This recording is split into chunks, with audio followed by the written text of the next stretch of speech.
નમસ્કાર. માલધારી પેજ પરિવારમાં આપણું ગૌરવ આપણા ગોપાલકોના આજના આ કાર્યક્રમમાં આપ સર્વનું સ્વાગત કર્યું છે. મિત્રો, સમાજ વિકાસ માટે લડો. ન લડી શકો તો બોલો, ન બોલી શકો તો લખો, અને એ પણ ના કરી શકો તો જે લોકો કામ કરી રહ્યા છે સમાજ માટે એમને સહકાર આપો.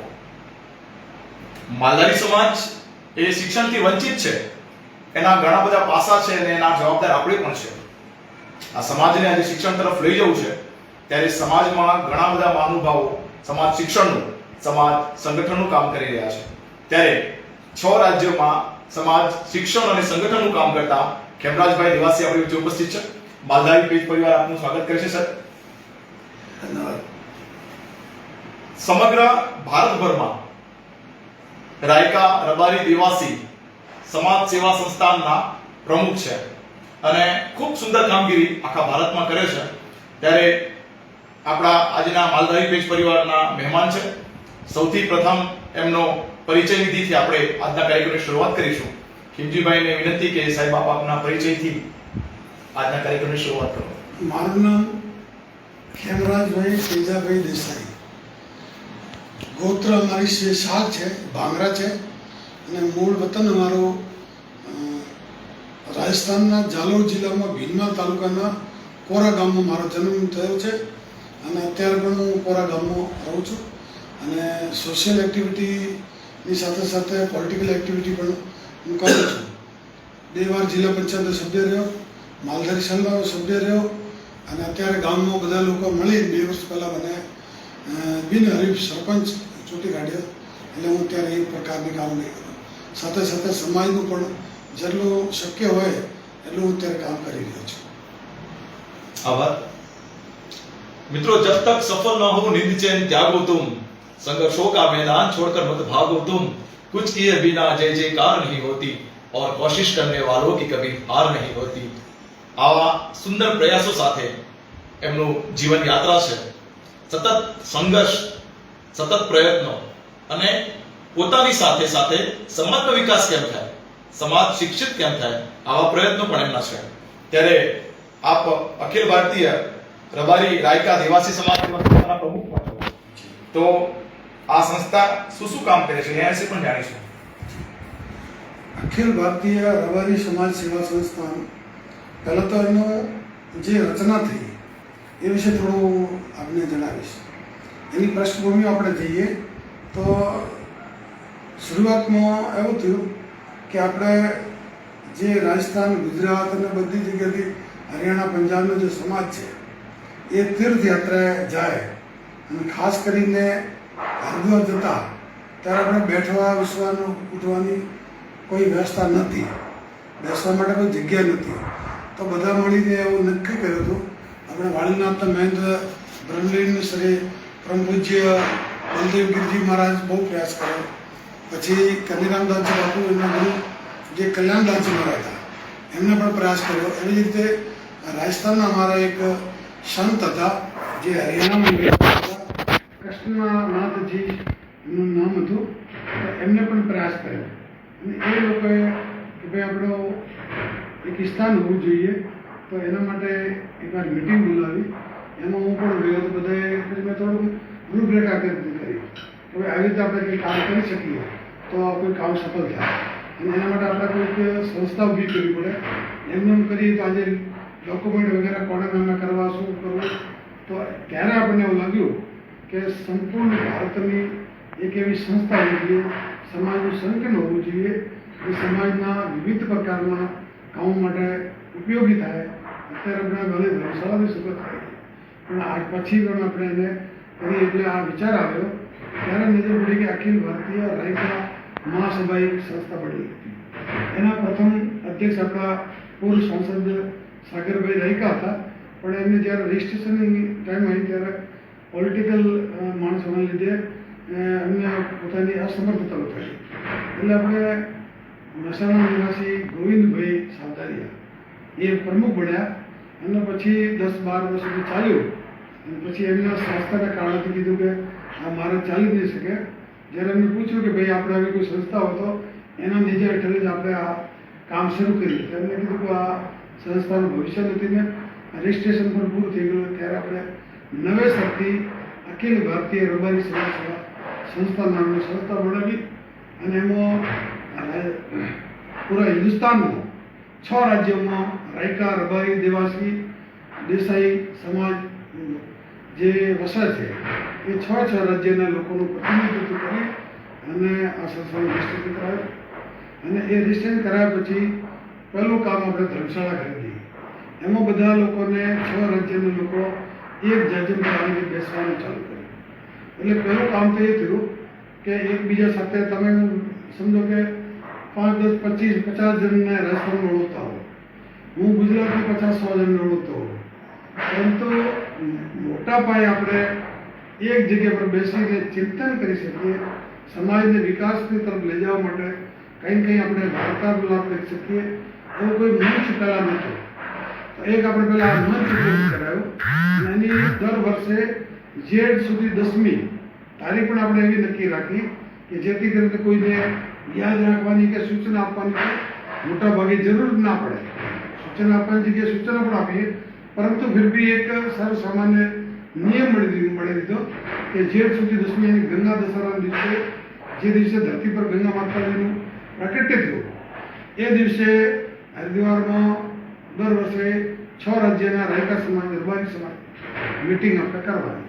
અને એ મિટિંગ કરીને સંસ્થા પાસે જે કોઈ દાન આવે અને બીજા કોઈ ભેટ આવે અને એને ઉપર જે ખર્ચો કરતા હતા એ બધો એનો હિસાબ કિતાબ બતાડવાનો.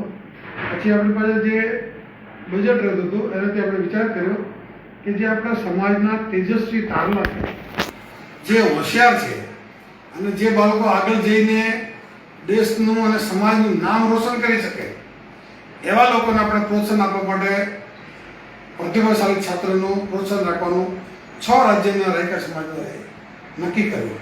એટલે લગભગ 2010થી કરીને આ કાર્યક્રમ શરૂ કર્યો. 12 વર્ષ સુધી, વચ્ચે કોરોનામાં 2 વર્ષ બંધ રહ્યો, લગાતાર કન્ટિન્યુ 12 વર્ષ સુધી આપણે કાર્યક્રમ ચલાવે છે. અને દરેક છોકરાને જે 90%થી વધારે માર્ક્સ મળ્યા હોય અથવા જિલ્લાની કે મોટા મહાનગરની મેરિટમાં નામ આવ્યો હોય, 1 થી 10 સુધીની મેરિટમાં નામ આવ્યો હોય, એને આપણે ત્યાં બોલાવીએ તો એને આવવા જવાના ફાધર સાથે અથવા એનો ગાર્જિયન એક વ્યક્તિ સાથે 2 જણનું ભાડું અને 5100 રૂપિયા એને ઇનામ અને કપડાં, શાલ, સાફા, માળા એ જે આપણે સન્માન માટે કરીએ પ્રશસ્તિ પત્ર વગેરે આપીને એનું સન્માન કરતા. એટલે આવા અત્યાર સુધી દર વર્ષે લગભગ 30-40 છોકરાઓને, જેમાં ગુજરાત, રાજસ્થાન, હરિયાણા, પંજાબ, મધ્યપ્રદેશ, ઉત્તર પ્રદેશ એવા લોકો માટે આ સન્માન કરવા રાખ્યું. સાથે સાથે જે કોઈ ગરીબ બાળક હોય એને આગળ ભણવાનું છે પરંતુ એની પાસે આર્થિક વ્યવસ્થા નથી, તો એવા લોકોને પણ આપણે વર્ષે 50,000થી કરીને લાખ રૂપિયા અગર મેડિકલ વગેરેમાં જાય, જવાનું હોય, કોચિંગ કરવાનું હોય તો એને લાખ રૂપિયા સુધીની, બીજા કોઈ કોર્સ હોય તો 50,000 રૂપિયા સુધીની સ્કોલરશીપ, જેને આપણે છાત્રવૃત્તિ કહીએ, એ પણ આપવાનું કામ કર્યું છે. એવા લોકો ગુજરાતમાંથી બી 5-7 જણ છે, રાજસ્થાનમાં બી 5-7 જણ છે, હરિયાણામાં પણ 2-3 છે, ગેમ્સમાં નામ કર્યું હોય એને પણ આપણે પ્રોત્સાહન આપીએ. એવી રીતનું આ કામ કર્યું છે. પ્લસ જે રાજનીતિમાં, પોલિટિક્સમાં જે કોઈ જિલ્લા પંચાયતમાં ચૂંટાયા હોય, ધારાસભ્ય થયા હોય, મંત્રી બન્યા હોય, એવા લોકોને બી સમાજ સમક્ષ લાવીને એનું પણ સન્માન કરવાનું કામ પણ કર્યું છે, જેથી કરીને બીજા લોકોને પણ પ્રોત્સાહન મળે. સાથે સાથે 6 રાજ્યના જે લોકો મળે ત્યારે દરેક ત્યાંની સારી વાતો હોય એ આપણે ગ્રહણ કરવાની, જે કમી હોય એનો આપસમાં એક્સચેન્જ કરવાનું, એના પર વિચાર કરવાનો કે ભાઈ આમાં તમારે એવું કરવાની જરૂર છે, આ અમારે અહીંયા આની જગ્યાએ આ ચાલે છે, તમે બી આવું કરી શકો. અમુક રાજસ્થાનમાં જે કુરિવાજ છે, ગુજરાતમાં સારી રીતે વાપરતો હતો, એને બદલામાં આપણે એવું કરી શકીએ. ગુજરાતમાં કુરિવાજ છે, રાજસ્થાનમાં એ નથી, એના બદલામાં એકબીજાથી આપણે એક્સચેન્જ કરી શકીએ. હરિયાણામાં બી છે. બધાની કુરિવાજ પણ દરેક જગ્યાએ જુદા જુદા છે. સમસ્યાઓ લગભગ કોમન છે. અને એ બધામાં મેન જે કુલ મિલાવીને જો મુખ્ય વિષય છે અને એ બધી સમસ્યાઓનો હું તો એક જ માનું છું કે 100 તાળાની એક ચાવી શિક્ષણ. એટલે શિક્ષણ ઉપર આપણે જોર આપીએ તો એ દિશામાં પણ આપકો તો આગળ વાત કરું કે અહીંયા જે આપણે રેક્ટ સંસ્થા ચાલુ કરી એમાં પણ સક્રિયપણે હું જોડાયેલો હતો. રેક્ટ મતલબ કે રાયકા એજ્યુકેશન ચેરિટેબલ ટ્રસ્ટ, એની જે સ્થાપના કરનારા ભાઈતા લાલસિંહ પરમાર એ પણ રાજસ્થાનના હતા. એને અહીંયા બેંકમાં જોબ હતી, અત્યારે કલકત્તામાં છે. તો એમને પહેલાં શરૂઆત રાજસ્થાનથી કરી અને કે ભાઈ રાજસ્થાનમાં એજ્યુકેશનમાં પાછળ છે તો કોઈક રાજસ્થાનની રાજધાની જયપુરમાં છાત્રાલય બનાવીએ એના માટે આ સંસ્થા ઊભી કરી હતી. પણ પછી ત્યાં અમને વિશેષ યોગ કે બધું અનુકૂળ વાતાવરણ ના મળ્યું. એ અહીંયા રહેતા હતા, ગુજરાત રાજસ્થાન બંને જગ્યાએ એક્ટિવિટી ચાલુ કરી. તો ગુજરાતમાં એને વેગ મળ્યો. એમાં આપણા જીવનભાઈ જોરાભાઈ ભાંડુવાળા સોલંકી એમને અમને એટલો બધો સાથ સહકાર મળ્યો કે બીજા બધા જે લોકોને જોડાયા એમને જોડાયા. અને આજે આપણે જે કોમ્પિટિશન એક્ઝામ આપનારા લોકોનો સુવિધા પૂરી પાડી. એ પરીક્ષા આપવા માટે જાય તો એમને તૈયારી માટે બધું પ્લેટફોર્મ પૂરું પાડ્યું. સારા ફેકલ્ટી લઈને એમને ભણાવવા માટેની વ્યવસ્થા કરાવી. અને અત્યારે વૈષ્ણોદેવી સર્કલ પર બહુ મોટા પાયે છાત્રાલયનું નિર્માણ પણ કરી રહ્યા છે. તો એ રીતે અમે શરૂઆતથી લાલસિંહ સાથે જીવનભાઈ સત્યભાઈ જોડાયેલા. ધીરુભાઈ આપણે હરિદ્વાર ધર્મશાળા બનાવી એનો પણ એમનો બહુ મોટો ફાળો રહ્યો. ગુજરાતના ઘણા લોકોનો ફાળો રહ્યો છે. અને પછી અમે પણ એક રાજસ્થાનમાં પણ છાત્રાલય બનાવવા નક્કી કર્યું. અત્યારે જયપુરમાં છાત્રાલય અમારું લગભગ 6-8 મહિનાનું બનીને પૂરું થઈ ગયું છે. એમાં 250 બાળકો રહીને એજ્યુકેશન પ્રાપ્ત કરી શકે એવી મેં વ્યવસ્થા કરી છે. 2000 મીટર પ્લોટ છે. એમાં 10,000 સ્ક્વેર ફીટનું 10,000 સ્ક્વેર મીટરનું એનું બાંધકામ છે. અને બહુ સારી એવી વ્યવસ્થા ત્યાં કરી. એની સાથે સાથે રાજસ્થાનના બીજા જે નાના પ્લેસ છે, તાલુકા પ્લેસ, જિલ્લા પ્લેસ, ત્યાં પણ છાત્રાલય વગેરે બધા મોટાની 2-3 જગ્યાએ આપણે સંસ્થા તરફથી કર્યું છે. અત્યારે એ એક્ટિવિટી કરે છે. બીજા વિશે આભાર. મિત્રો, રેકની વાત નીકળી છે ત્યારે મુકેશભાઈને પણ યાદ કરું છું. ખૂબ સુંદર કામગીરીનો આ વેગ આપી રહ્યા છે. મૂળ બધી જ વાતોનો એક સાર એવો નીકળે કે આ સમાજને શિક્ષણની જરૂર છે. સમાજને લાકડીથી લેપટોપ સુધી લઈ જવો છે ત્યારે આપણા સૌના સહિયારા પ્રયત્નો આ વેગ આપી શકશે. અને ફરી કહું कि सिर्फ हंगामा खड़ा कर देना हमारा मकसद नहीं, हमारी कोशिश यही रहे कि ये सूरत बदलनी चाहिए. पीढ़ी हुई है निरक्षरता की, अब पर्वत सी पिघलनी चाहिए. इस समाज से भी कोई क्रांति निकलनी चाहिए. मेरे दिल में नहीं तो तुम्हारे दिल में ही सही है कहीं पर जो आग, वो आग जलनी चाहिए, जलनी चाहिए, जलनी चाहिए. મિત્રો, તમારા અને મારામાં રહેલી આ આગ પેટાવવાની જરૂર છે, જે સમાજના કુરિવાજોને, સમાજના અશિક્ષિતને દૂર કરી અને સમાજમાં શિક્ષાની જ્યોત જગાવી શકીએ. આ સમાજની સૌથી મોટી કમનસીબી એ છે મિત્રો કે જેના ઘરમાં દીવો થયો છે ને એ બીજાના ઘરના અજોડાની ચિંતા જ નથી કરતો. જે મિત્રો નોકરિયાત થયા છે, જે મિત્રો વ્યવસાયિક રીતે પોતે સિદ્ધિ મેળવી છે, આવા તમામ લોકોને કહેવું છે મિત્રો કે સમાજના છેવાડાના વ્યક્તિનો વિકાસ થવો જોઈએ, એ આપણું લક્ષ્ય હોવું જોઈએ. આવા એક ઉમદા ઉદ્દેશ સાથે આપણા આજના ઇન્ટરવ્યુને આગળ વધારીએ ત્યારે સાહેબ, આપની આ સંસ્થા 6 રાજ્યોમાં કામ કરે છે, તો કયા કયા રાજ્યોમાં એના કેવા ક્ષેત્રો છે એના વિશે પણ જાણીશું. અમારી જે અખિલ ભારતીય રબારી સમાજ સેવા સંસ્થાન છે એ સમગ્ર ભારતની અંદર 6 રાજ્યોમાં રબારી સમાજ નિવાસ કરે છે. જે મૂળ ત્યાંના નિવાસી છે એમાં સૌથી વધારે વસ્તી ગુજરાત અને રાજસ્થાન, એ બંનેમાં સરખી વસ્તી છે. ગુજરાત, રાજસ્થાન, એના પછી જે નંબર આવે હરિયાણા, હરિયાણા પછી આવે પંજાબ, પંજાબ પછી આવે ઉત્તર પ્રદેશ અને મધ્યપ્રદેશ. આ 6 રાજ્યોમાં રબારી સમાજ મૂળ તો એટલે પુરાતના જૂના જમાનાથી એનો રહેવાસ છે. અને સાથે સાથે 11 રાજ્ય એવા છે જ્યાં અત્યારે લોકો નોકરી ધંધા માટે અથવા વ્યવસાય માટે જઈને પ્રવાસી તરીકે કામ કરી રહ્યા છે.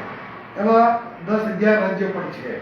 તો કુલ મિલાવીને આપણા 17-18 રાજ્યોમાં રબારી સમાજની વસ્તી છે. તો એમાં બી તમે કહો જણાવો તો પ્રવાસીમાં આપણે મહારાષ્ટ્રમાં લોકો વ્યવસાય માટે છે, રાજસ્થાનના ઘણા છે, હરિયાણામાં છે, ગુજરાતમાં બી છે, પછી કર્ણાટકમાં છે, તમિલનાડુમાં છે, કેરલામાં છે, આંધ્રપ્રદેશમાં છે, તેલંગાણામાં છે, અને કે આપણે પશ્ચિમ બંગાળમાં પણ છે અને ઓડિશામાં પણ છે, અને આપણી રાષ્ટ્રીય રાજધાની દિલ્હીમાં પણ છે.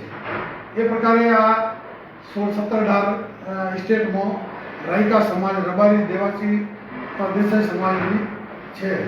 એ બધા સ્ટેટમાં આપણે જે મૂળ 6 રાજ્ય મેં કીધા એ રાજ્યોમાં દર વર્ષે લગભગ છેલ્લા 5-7 વર્ષથી અમે એક જ કાર્યક્રમ કરીએ, અને એ ખાસ કરીને છોકરાઓને ઇનામ આપવાનું. હમણાં દિવાળી પહેલાં અમે મથુરામાં, જે આપણા ઉત્તર પ્રદેશમાં લગભગ 19 ઇનામો રબારી રહે છે, એ ત્યાંના સમાજને ભેગા કરી અને ત્યાં ઇનામનું કે તાજશ્રી તારલાઓને ઇનામ આપવાનું કાર્ય કર્યું, અને ત્યાંના લોકોને પણ એકત્ર કર્યા, સમાજની સુધારની વાત કે બધું એ વાત કરી. એવી રીતે હમણાં આવવાવાળી 28મી તારીખે પંજાબના સંગરૂર, તમે નામ સાંભળ્યું હોય, સંગરૂરમાં પણ કાર્યક્રમ છે, અને એ પણ એજ્યુકેશનને લગતું છે. ગયા વર્ષે હમણાં ઓક્ટોબરમાં પાછો આવશે. હરિયાણામાં છે, મધ્યપ્રદેશમાં પણ ગયા વર્ષે થયું હતું.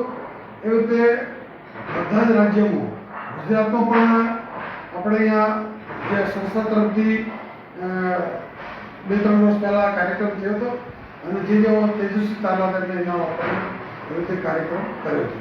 આ 6 રાજ્યોમાં એનાથી ચાલુ છે, અને 6 રાજ્યોમાં આપણા સમાજનું સંગઠન પણ ઊભું થાય એના માટે પણ સમાજના કામ કરવાવાળા લોકોની એક ટીમ બનાવી છે. જેમાં ગુજરાતમાંથી તમને કહું તો લગભગ દરેક જિલ્લામાંથી, અથવા જે આપણી વસ્તી છે, બનાસકાંઠા, પાટણ, મહેસાણા, અમદાવાદ, એમાં મોટાભાગે લોકો સંગઠન સાથે જોડાયેલા છે. હમણાં જીવનભાઈનો આપણે ઉલ્લેખ કર્યો તો જીવનભાઈના સુપુત્ર મુકેશભાઈ છે, એ અમારી આ સંસ્થાના અત્યારે કોષાધ્યક્ષ છે, અને અમારા જે મહામંત્રી તરીકે છે મહેસાણાના શંકરભાઈ લીંચવાળા કળોતરા એ છે, પછી ઘનશ્યામભાઈ સાબદરિયા સુરેન્દ્રનગરથી છે, પછી બાલાભાઈ સાવળા સોમનાથથી છે, જુનાગઢ સોમનાથ કવર કરે, પછી પોરબંદર રાજકોટમાં આપણે પોરબંદરમાં નિલેશભાઈ મોરી છે, રાજકોટમાં ચિમનભાઈ કટારા જે સીએ છે.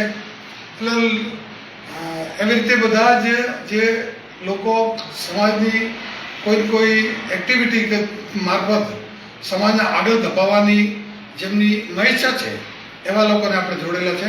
અમારા સાબરકાંઠાથી ચેતનભાઈ નારાયણભાઈ કઠવાડાવાળા છે, પછી આપણે લાલજીભાઈ ભૂંગળિયા ડાકોરના વતની, એ ખેડા જિલ્લાથી છે, અને આણંદ જિલ્લાથી અર્જુનભાઈ છે, વડોદરાથી કનુભાઈ ખાંભલા છે, એક પછી વિઠ્ઠલભાઈ બારડોલીથી છે. એવી રીતે ગુજરાતના છે, એવી રીતે રાજસ્થાનના પણ 10-12 છે, હરિયાણાના છે, પંજાબના બી છે, ઉત્તર પ્રદેશના છે, મધ્યપ્રદેશના છે. અને એક બીજો ફાયદો કેમ છે કે કોઈ પણ કામવશ તમે કોઈ ત્યાંના આપણા વેપારનું કોઈ કામ પડી ગયું, આપણી સોશિયલ કોઈ કામ પડી ગયું, કોઈ પણ સ્ટેટમાં જાઓ તો આપણું ત્યાં કોઈ નેટવર્ક છે, અને કોઈની જરૂર પડે ત્યારે એ ઉપયોગી થઈ શકે. મધ્યપ્રદેશમાં જેવી રીતે કે આપણે કોઈ તમે દર્શન કરવા મહાકાલેશ્વર ગયા, અથવા કોઈ વેપાર ધંધા માટે ગયા, ત્યાં કોઈ કામ પડી જાય તો ત્યાં પણ આપણા માણસો છે. તમે હરિયાણામાં ગયા તો ત્યાં પણ આપણા માણસો છે.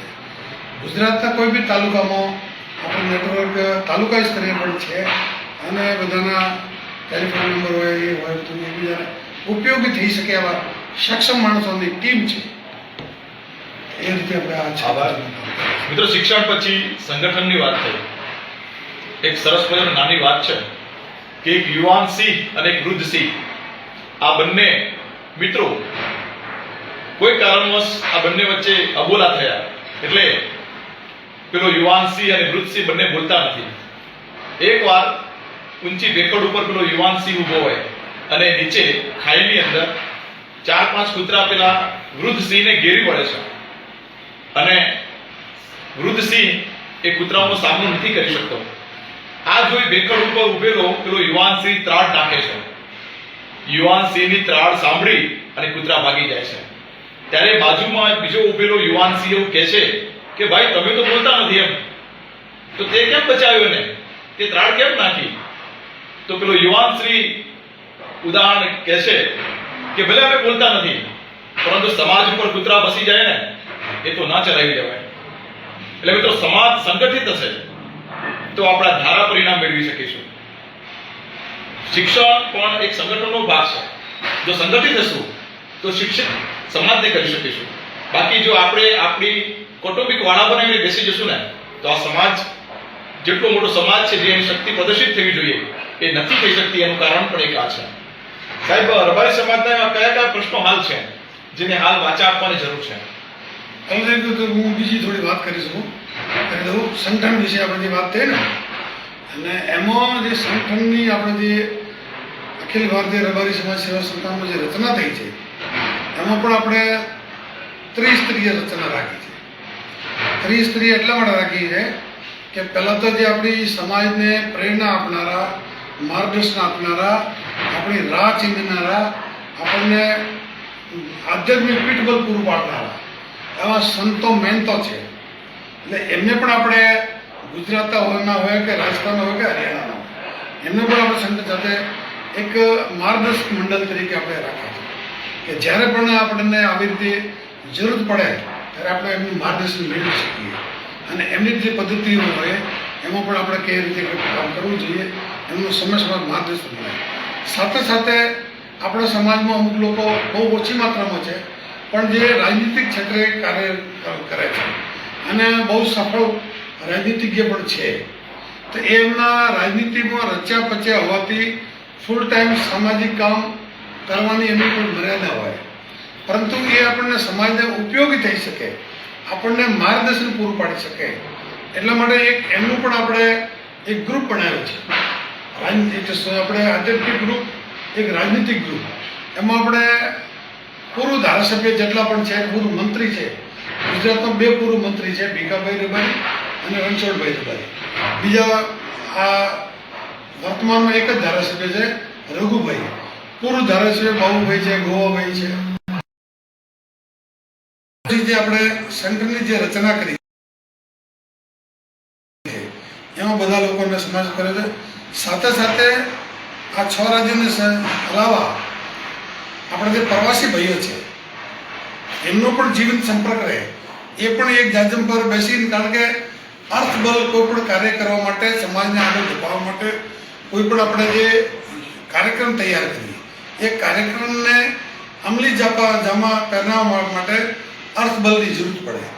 તો જે પ્રવાસી બંધુ છે એ પણ આપણા સાથે જોડાય તો જ્યારે ધનબળની જરૂર પડે ત્યારે એમનો પણ સહયોગ મળી શકે. આપણે ઉદયપુરની અંદર એક છાત્રાલય બનાવ્યું રેક મારફતે, ત્યારે બી પ્રવાસી ભાઈઓનો બહુ મોટો ફાળો રહ્યો. આવી જ રીતે અત્યારે વૈષ્ણોદેવી પર જે છાત્રાલય બની રહી છે તો એમાં પણ વેપાર ઉદ્યોગ ધંધા સાથે સંકળાયેલા લોકોનો બહુ મોટો ફાળો છે.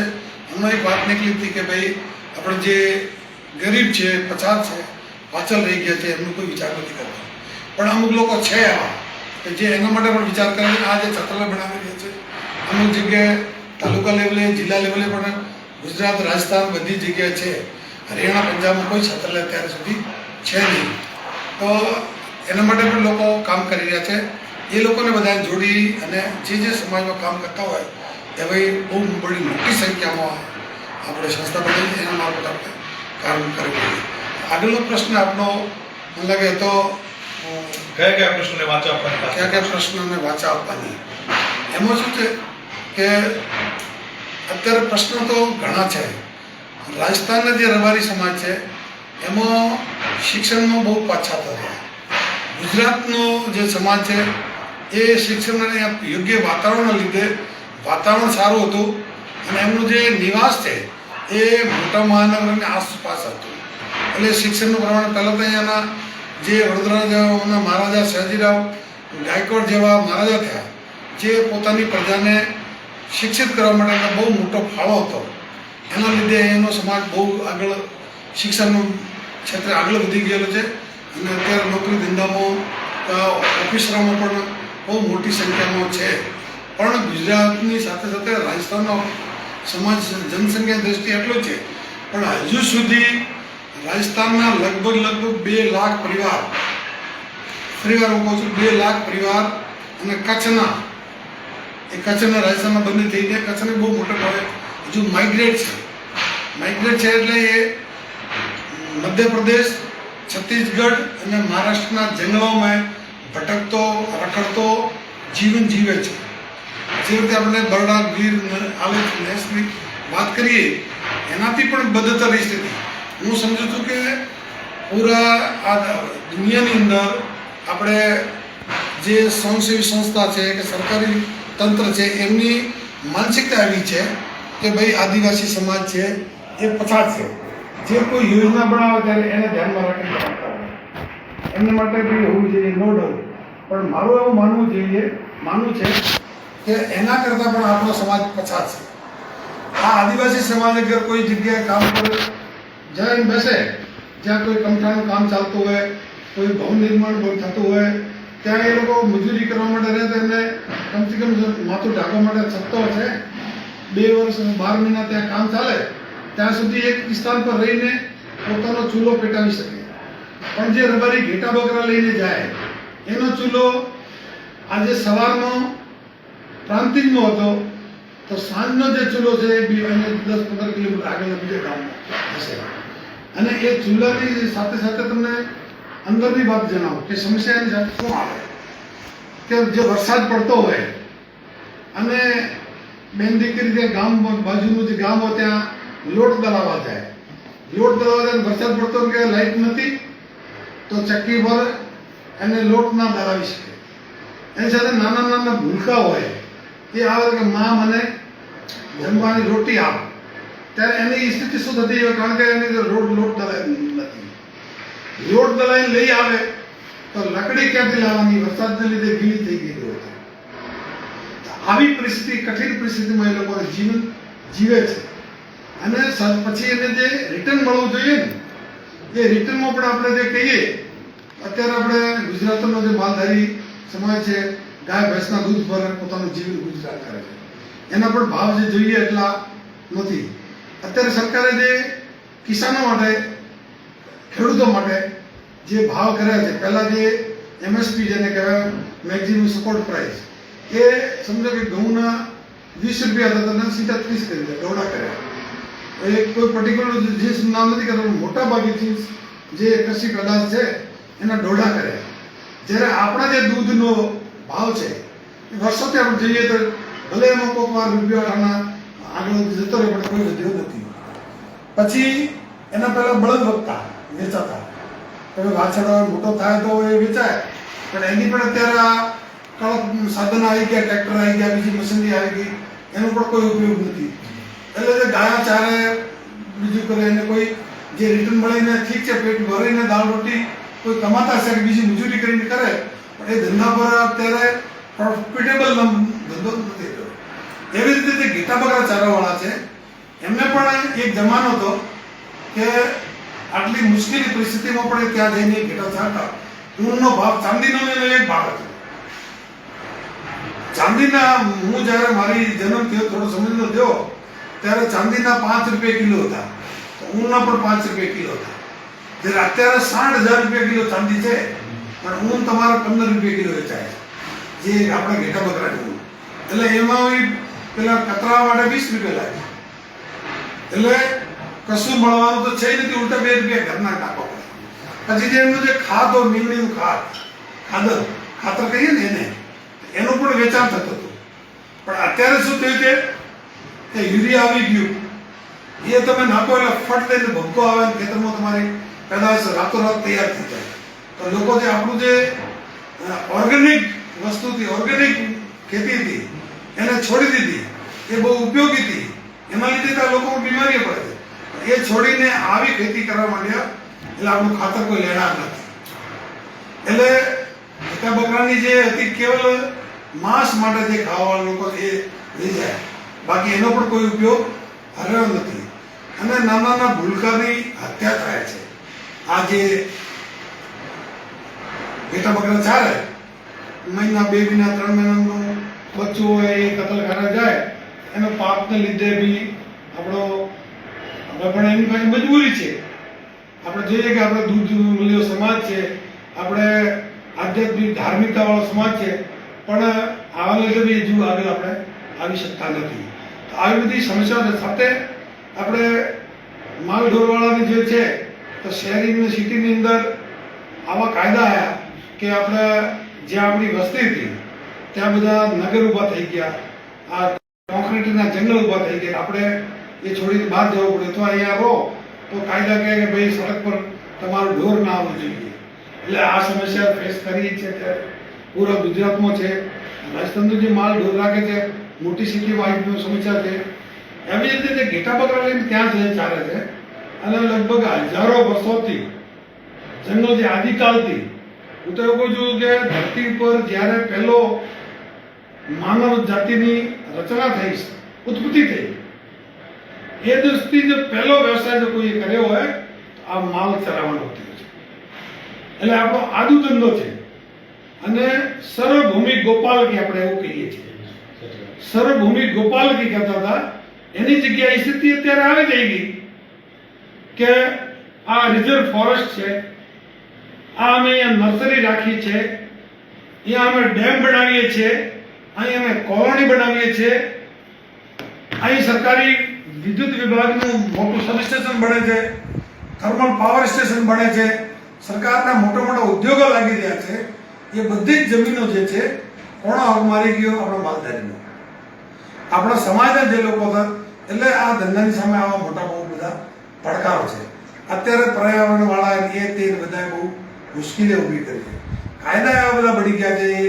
અંગ્રેજી રાજમાં જે કાયદા હતા ને એને હજુ સુધી સ્વતંત્ર ભારતમાં આપણા લોકોનો જીવન પદ્ધતિ છે, આપણી જે રહેણી કરણી છે, આપણા રીત રિવાજ છે, એના આધારે જે કાયદામાં ફેરફાર કરવાની જરૂરત હતી કે હજુ સુધી થઈ નથી. અત્યારે પણ આપણે માલ ઢોર લઈ જઈએ, છત્તીસગઢમાં છે રવારી, કચ્છના, રાજસ્થાનના, પંજાબ, હરિયાણામાં છે, પંજાબમાં છે, મધ્યપ્રદેશમાં છે. એ લોકોને બહુ બધી મુશ્કેલી છે. એટલે અમે તો આમને આવું જ કહીએ છીએ કે ભાઈ જેટલું તમારાથી વેળું છૂટી શકાય એટલે આ વ્યવસાયમાં બહાર આવી જાઓ અને આધુનિક જમાનાની સાથે જે આપણે દોડ લાગી રહી છે એ ગાડીમાં તમે ચડી જાઓ અને એ રસ્તો તમારે અપનાવવો પડશે. અને એ બધું વસ્તુ જોઈ અને હું તમને સમય હોય તો થોડી લાંબી વાર્તા થઈ જાય, પણ હું આ બધું જો તમને એટલા માટે કહી રહ્યો છું કે હું પહેલાં વિશ્વ હિન્દુ પરિષદનું કામ કરતો હતો અને દક્ષિણ ગુજરાતનો અધ્યક્ષ હતો. ત્યારે આ આદિવાસી સમાજ, જે પીછેડીવાળો સમાજ, જે ડાયવર્ટ થઈને આ બધા જે સંસ્થાઓ છે, ઈસાઈ મિશનરી, એ લોકો અમને વળવીને લઈ જતા હતા. એની વચ્ચે અમે કામ કરવાનું, સેવાકીય પ્રવૃત્તિ શરૂ કરી. ત્યારે મારા મનમાં આવ્યું કે અમે આ કરીએ છીએ, આ સારી વાત છે, પણ એના કરતાં જે સમાજે મેં જન્મ લીધો છે, જે સમાજે મને મોટો કર્યો છે, મને જે ઓળખ આપી છે, મને સમાજનો પરણાયો છે, મારો પરિવાર વધવાની જે વ્યવસ્થા થઈ છે, એ સમાજ ત્યારે ક્યાં છે? ત્યારે મને આ લાગ્યું કે એ સમાજ માટે આપણે કંઈ કરવું પડશે. ત્યારે મેં આ બધું થોડું કામકાજને મારી છોકરાને બીજાને સંભાળીને મર્યાદામાં સોંપીને આપણું આ ફિલ્ડમાં જવાનો વિચાર કર્યો. ત્યારે અખિલ ભારતીય રબારી સમાજ સેવા સંસ્થા બનાવી અને એના માટે મારે આવશ્યકતા હતી કે અત્યારે કોઈ પણ કામ કરવા માટે રાજકીય સાથ સહકારની જરૂર પડે. એના વગર તમે એની સામે પડીને કોઈ કામ ના કરાવી શકો. તમે લોકોને તાળીઓ પાડવી શકશો, પડાવી શકો, તાળીઓ મેળવી શકો, બહુ સારા વક્તા છે એવું લોકો જોડે કહેવડાવી શકશો, પરંતુ તમે કામ ના કરાવી શકો. કામ કરાવવું હોય તો રાજનીતિ, રાજકીય લોકો સાથે જોડાવવું પડશે. એ વિચાર કરીને મેં 2000 પછી ભાજપ સાથે જોડાયો અને અમે જે એમને રાજસ્થાનની સરકારને સૂચન કર્યું કે જે અત્યારે ઘેટા બકરા લઈને ફર્યા કરે છે, એમનું નાના છોકરા પણ સાથે લઈને જાય, સાથે એ ભણી નહીં શકે, એટલે એને અભણ રહેશે તો એને પણ પછી એ જ ધંધો કરવો પડશે. બીજો ધંધો એને આવડે નહીં, શીખે બી નહીં. અમે કોઈ પરિસ્થિતિમાં આવી ગયા ને આ શીખી ગયા, વેપાર ઉદ્યોગમાં લાગી ગયા, પણ મોટા ભાગે જે અત્યારે 2-3 પેઢી છે એની પાસે મજબૂરી છે. તો એમને કીધું કે શું કરવું જોઈએ. ત્યારે અમે કીધું કે ભાઈ તમે અમારા માટે રેઝિડેન્શિયલ સ્કૂલ બનાવો જે કેવલ રબારી સમાજ માટે હોય. અને હું તમને એક આશ્ચર્યની વાત અલ્પેશભાઈ બતાડીશ કે અમારે જાહેરમાં ના કહેવી જોઈએ પણ કહું છું કે પૂરા ઇન્ડિયાની અંદર તમે એક પણ એવો દાખલો ન બતાવી શકો કે એક સમાજ માટે એક જાતિ માટે સરકારે કોઈ યોજના બનાવી હોય.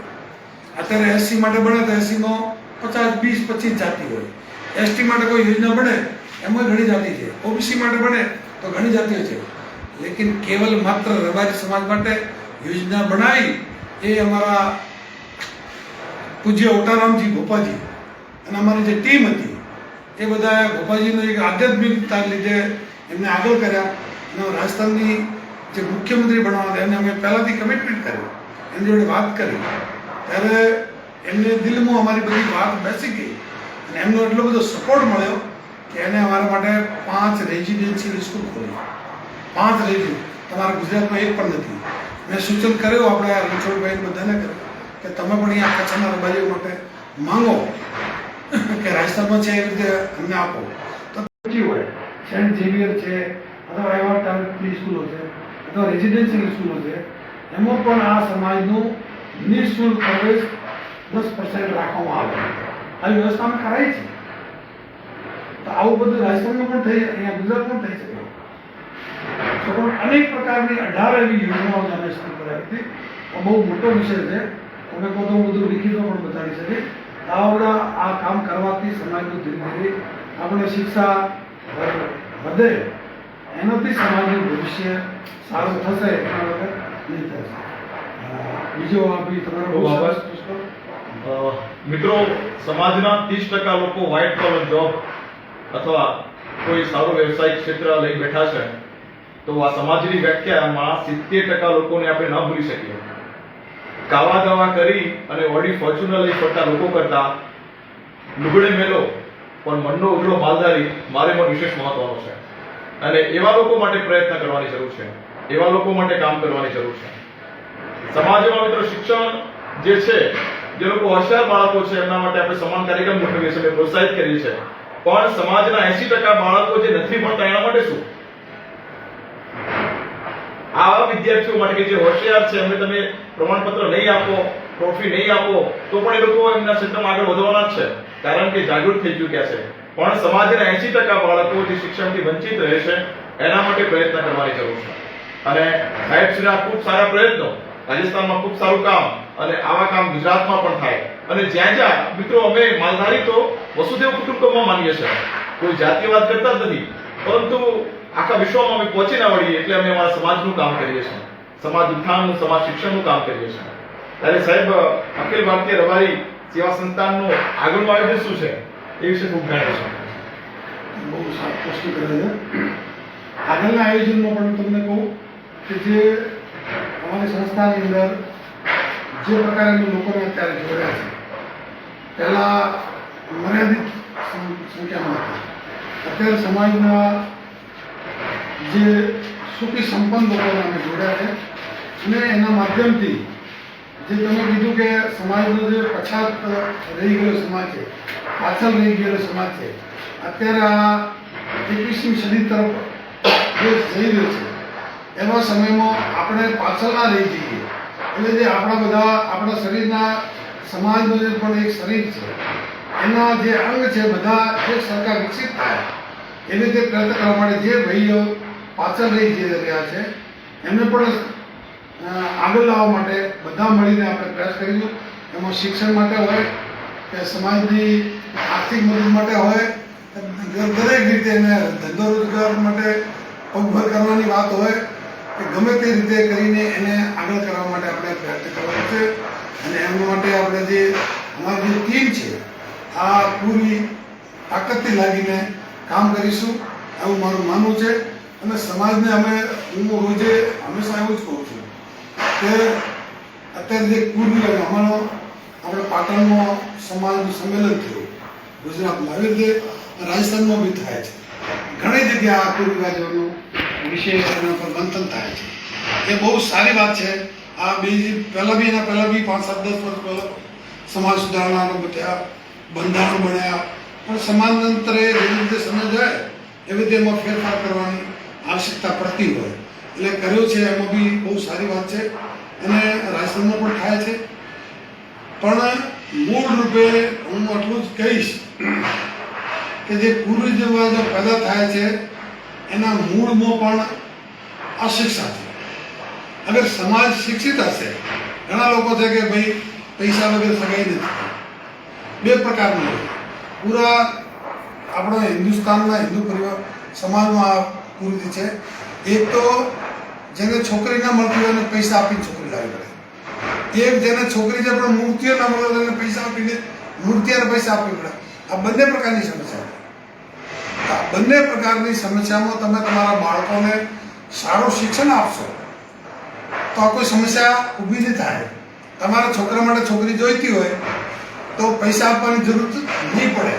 ઘેર બેઠા તમને શોધતા આવશે તમારા છોકરામાં લાયકાત છે, યોગ્યતા છે, કમાઈ ખાવાની એને આવડત ઊભી કરી દીધી હોય તો લોકો એને શોધતા આવશે અને સગાઈ કરશે. એના માટે તમારે શું કરવું પડશે કે તમે જે અત્યારે હમણાં સુધારણામાં વાત થઈ એ પ્રકારે જે ખોટા ખર્ચા છે, મૃત્યુ ભોજના છે, આપણે મરણ પાછળ ખર્ચો કરીએ છીએ, દેખાડો કરવા માટે કરીએ છીએ, બીજા જે ગલત નશાનું છે, હરિયાણા અને રાજસ્થાનમાં નશાનો વધારે છે, એના પર લોકો ખર્ચો કરે. પણ એજ્યુકેશનની જ્યારે વાત આવે ત્યારે કે આટલો ખર્ચો કરવાની, એટલો ભણાવવાની અમારી ટેવ નથી. આ વાત હતી. તો હું એના માટે એવું કહું છું કે તમે દેવું કરીને પણ તમે બીજા કોઈ ખર્ચા નહીં કરો ચાલશે, પણ 2-3 વસ્તુની પર ધ્યાન રાખો. સમાજને પણ એટલું જ કહે કે તમે દેવું કરીને બી તમારા બાળકને સારું ખવડાવો. એનું સ્વાસ્થ્ય સારું હશે તો બધા ક્ષેત્રમાં આગળ વધશે. એનું શારીરિક રૂપથી નબળું હશે તો શિક્ષણમાં બી પાછળ રહેશે અને એનો માનસિક વિકાસ પણ નહીં થાય. એટલે પહેલી વાત તો આપણે ગમે તેમ કરીને એ છોકરાને સારો ખોરાક મળે, સારો આહાર મળે, બીજું સારી એને એજ્યુકેશન મળે. ભલે આપણે દેવું કરવું પડે તો દેવું કરીને બી એને સારું એજ્યુકેશન અપાવો. સારું એને શિક્ષણ હશે તો એ કોઈ જગ્યાએ અટકે નહીં. તો આ બે વાત પર હું હંમેશા જોર આપું છું અને સમાજને પણ કહીશ કે તમારી ગમે તેવી પરિસ્થિતિ હોય પણ તમારા બાળકે જે આવનારા સમયની તમારી પૂંજી છે, સમાજની પૂંજી છે, દેશની પૂંજી છે, એને પૂંજીને વિકસિત કરવા માટે એ એજ્યુકેશનમાં કોઈ રીતે પાછળ ના રહે એવા પ્રયત્ન તમારે જેવી રીતે તમે એક નશાવાળો માણસ હોય, અફીમનો આદિ હોય, બંધાની હોય, એ ગમે ત્યારે તમારું ખેતર વેચીને, ઘર વેચીને કે ગમે તે કરી અને એની વ્યવસ્થા કરતો હોય તો તમારો છોકરો તમારો બુઢાપાની લાઠી છે, સમાજનું પણ નામ રોશન કરશે. તો એવા માટે પણ તમારે વધુમાં વધુ ખર્ચો એજ્યુકેશન પર કરવો જોઈએ. પછી તમારી પાસે પૈસા હોય તો તમે જમીન ખરીદો અને તમારો જે પરિવારના બીજા જે ભાઈઓ છે, પરિવારમાંથી બધા કંઈ સરખા નથી, 5 આંગળી સરખી નહીં હોતી, એમાં જે પાછળ રહી જતો હોય એને પણ મદદ કરો, એને પણ ભણવા માટે કરો. જે મારી પાસે સમજો મહિને આવક 2 છોકરાને ઉછેરવાની છે, મારી પાસે એક જ છોકરો છે, એક બીજો આપણે ભાઈનો પરિવારના છોકરાને તમે મદદરૂપ થઈ એને ભણાવો, એને સારું શિક્ષણ અપાવો, એ આગળ વધે ત્યારે એને પ્રેરણા મળે. એને કહીએ કે જો મેં તને આગળ વધવા માટે એટલું મદદ કરી છે, તું બી તારા પ્રયત્નથી 1 કે 2, 3, 4 ને મદદ કર. તો ઘણા લોકો આપણા સમાજમાં પણ એવા પડ્યા છે જે 5, 7, 10 લોકોને, એવા ગરીબ પરિવારના છોકરાઓને છાત્રાલયમાં રાખીને, હોસ્ટેલમાં રાખીને, કોચિંગ કરાવીને આગળ ભણાવી શકે. એ પણ સમાજના પ્રયત્ન બી થવા જોઈએ અને વ્યક્તિગત રીતે પણ આપણે કરવું જોઈએ. આ સમય બહુ કઠિન છે, આકરો છે. એક તરફ તો સમાજ લોકો ગરીબ છે ઓર વધારે ગરીબ થતા જાય, એક તરફ જે પૈસાવાળા છે એકવાર પૈસા થઈ એ ચક્કર ચાલતું જાય, એમાં બહુ વધારે પૈસાને ક્યાં વાપરવા એ જ ખબર નથી પડતી. આવી સ્થિતિની અંદર જે પાછળ રહી ગયેલા છે અથવા જે મધ્યમ કક્ષાના લોકો છે એ લોકોએ બહુ વિચાર કરી અને સમાજના આગળ પડતા લોકોને એ હરોળમાં ઊભા રહી શકે એવા પ્રયાસ કરવા જોઈએ. સમાજ પણ એના માટે મદદરૂપ થવું જોઈએ. આભાર. साहब की बात में एक सार निकले છે મિત્રો कि जिसके पास चांदी है उसे यहाँ सोना मिलेगा पर जिसके पास मिट्टी है वह भी छीन ली जाएगी એટલે જે લોકો પાસે છે એ લોકો બીજાને આગળ લાવે આવા પ્રયત્નો થવા જોઈએ સમાજના કુરિવાજોની વાત નીકળી મિત્રો તો રબારી સમાજમાં ખૂબ સુંદર મજાનું આયોજન પાટણ અને અમદાવાદમાં થયું છે આ વિશે વાત પણ થઈ છે હવે જરૂર છે ગામડાઓએ જાગવાની અને હું તો એમ કહું છું કે યુવાનોએ જાગવાની મિત્રો દરેક ગામડામાં 4-5 શિક્ષિત યુવાનો જાગૃત થાય તો સમાજ તમારી રાહ જોઈને બેઠો છે આ સમાજ પણ પરિવર્તન માંગે છે સમાજ પણ ખોટા ખર્ચામાંથી બહાર નીકળવા માંગે છે પણ જાગૃત કરશે કોણ મિત્રો તો શિક્ષિત યુવાનો જે ગામડામાં છે આવા 4-5 યુવાનો તૈયાર થાય મિત્રો અને ગામમાં આ બંધાઓનો અમલ થાય એવો પણ એક આશય આપણે આગળનો એક છેલ્લો પ્રશ્ન લઈ અને કાર્યક્રમ પૂર્ણ કરવા માંગીએ છીએ ત્યારે સાહેબ અખિલ ભારતીય રબારી રાયકા આદિવાસી સમાજ સંસ્થાનમાં ગુજરાતમાંથી હાલ કોણ કોણ પ્રતિનિધિ છે ગુજરાતમાંથી અમારા એક તો મહામંત્રી છે શંકરભાઈ કળોતરા જે લીજ ગામ છે મહેસાણા પાસે એ સંસ્થાના મહામંત્રી છે એક રાજસ્થાનના મહામંત્રી છે એવી રીતે ગુજરાતના મહામંત્રી છે અને પછી અમદાવાદમાંથી આપણે જે મુકેશભાઈ જીવુભાઈ સોળંકી જે ભાંડુ ગામના મૂળ વતની છે અને અત્યારે રેકના કરતા ધરતા છે અને સમાજ માટે બહુ વર્ષોથી બહુ મહેનત કરી છે એમને આ બીજી ત્રીજી પેઢીથી એ જીવુભાઈ પણ મને વાતો કરતા એમને કેવા પ્રકારનું જીવન જીવી અને મહેનત કરીને આગળ વધ્યા છે તો એ પણ એક પ્રેરણાદાયક જીવન હતું એમના જે સન મુકેશભાઈ મારી સાથે છે પછી આપણે ઘનશ્યામભાઈ સાધારીયા સુરેન્દ્રનગરના છે રાજકોટથી ચીમનભાઈ કટારા જે ચાર્ટર એકાઉન્ટન્ટ છે એ છે પછી બાલાભાઈ સામળા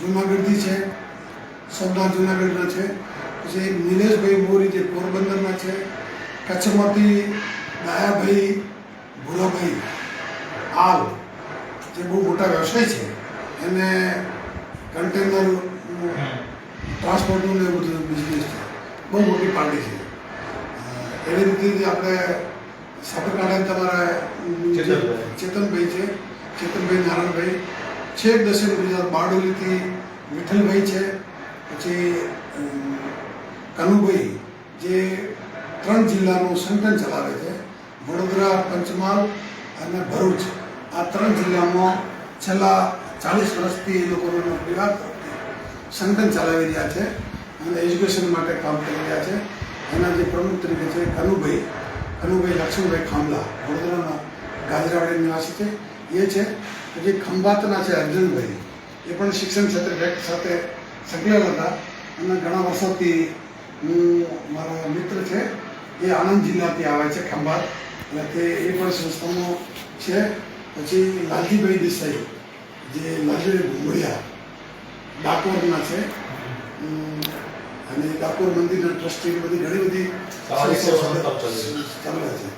એ પણ આપણી સાથે છે એ બધા વિવિધ ક્ષેત્રે કામ કરતા લોકો બધાના વિચારો બધાના મસ્તિષ્કના પ્લાનિંગ એનું એક મંથન કરી અને બધા મળી આવી રીતે ગુજરાત પંજાબ હરિયાણા બધા જ લોકો જે અનેક વિવિધ ક્ષેત્રે કામ કરતા હોય એ બધાના વિચારોનું એક આપણે કહે ને ભોરણું કરીને એમાંથી જે માખણ નીકળે અને એ સમાજમાં આપણે આગળ રાખી શકીએ એવા અમારા પ્રયત્નો છે આભાર મિલે સુર મેરા તુમ્હારા તો સુર બને હમારા આવા ઉમદા પ્રયાસો મિત્રો રામ સેતુનું કામ જ્યારે ચાલતું હતું ત્યારે વાનરો અને ભાલુઓ મોટા મોટા પર્વત પથ્થર લઈ અને પુલ બનાવે છે એક ખિસકોલી આમથી આમ દોડે છે અને પોતે રેતીમાં આરોટે અને પુલ ઉપર જઈને પોતાની જાતને ખંખેરી નાખે એટલે પેલા વાનરો અને ભાલુઓ ભગવાન શ્રી રામ જોડે જાય અને ભગવાનને કહે છે કે ભગવાન પેલી ખિસકોલીને કોને એમ